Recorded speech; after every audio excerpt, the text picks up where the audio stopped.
Ao contrário do que muitos ainda acreditam nos dias atuais, Deus não é constituído por 3 pessoas, formando um único Deus, a chamada Trindade.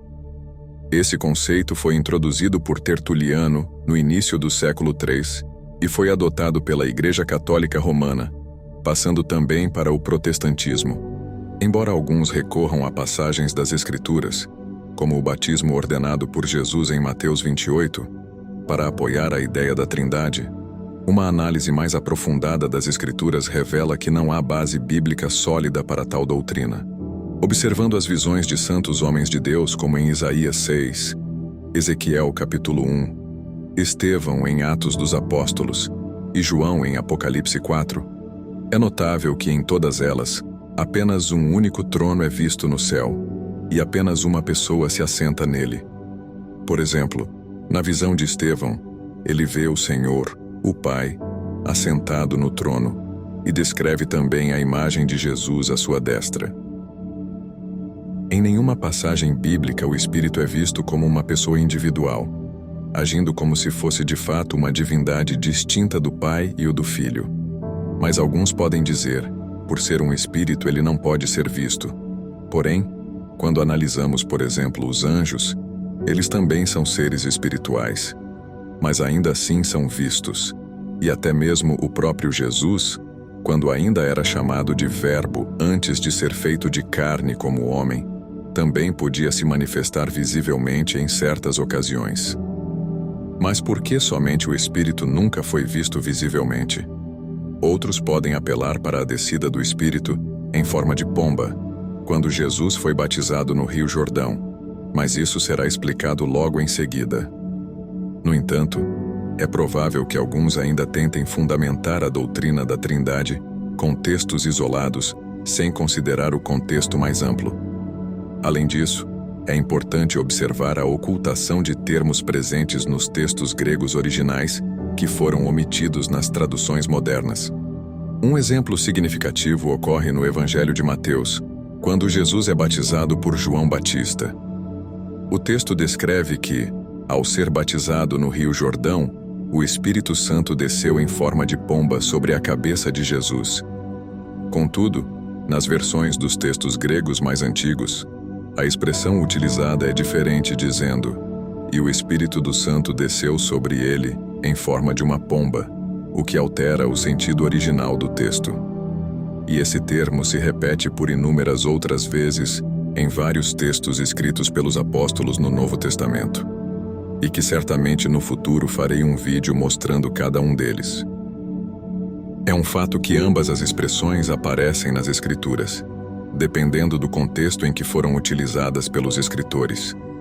Mas também é fato que se as traduções das Escrituras tivessem preservado a originalidade dos textos, refletindo com maior fidelidade as palavras dos apóstolos, é provável que a doutrina da Trindade não tivesse perdurado por tanto tempo.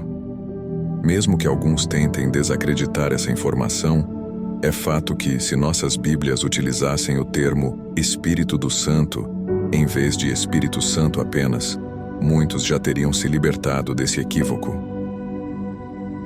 E de forma alguma iríamos precisar da doutrina da Trindade para acreditarmos, por exemplo, na divindade de Jesus. E de forma alguma, precisaríamos também da doutrina dos Testemunhas de Jeová para jogar por terra a doutrina da Trindade. As próprias Escrituras, ou seja, a lei, os profetas e os apóstolos, dão testemunho de todas essas coisas, sem precisar de fundamentos e preceitos religiosos humanos. Basta guardar no coração o seguinte, que a natureza do Deus Todo-Poderoso, que criou os céus e a terra, é composta pelo Pai, que se assenta em um trono de glória e a quem toda a criação está subordinada, e pelo Filho, Jesus, que está à sua destra. Ambos se tornam um único Deus através do Espírito Santo, ou Espírito do Santo, que o Pai compartilha com o Filho. Da mesma forma, o Filho Jesus compartilha esse Espírito com a Igreja, fazendo com que nos tornemos um com Deus, assim como o Pai e o Filho são um pela unção com que o Pai ungiu ao seu Filho. O Pai é invisível, e sua glória é tal que apenas aquele que procedeu dele pode suportar, isto é, O Filho, que é a imagem visível do Deus Todo-Poderoso, que jamais pode ser visto, como descrito pelo apóstolo Paulo, que o Pai habita em luz inacessível, não podendo ser contemplado. Por isso entendemos que o Deus que interagiu com Abraão na forma do sacerdote Melquisedeque, que falou com Moisés na sarça ardente e libertou o povo do Egito, os guiando pelo deserto, e aquele que moldou o mundo com suas mãos, conforme descrito em Provérbios capítulo 8, é o Filho em sua forma gloriosa, que era chamado de Verbo de Deus, e que ao se tornar homem, se despiu dessa natureza se fazendo menor que os anjos, tendo de aprender a se submeter à autoridade do Pai, e a sofrer as tentações da carne, dando o exemplo que deveria ser seguido por seu corpo, a Igreja.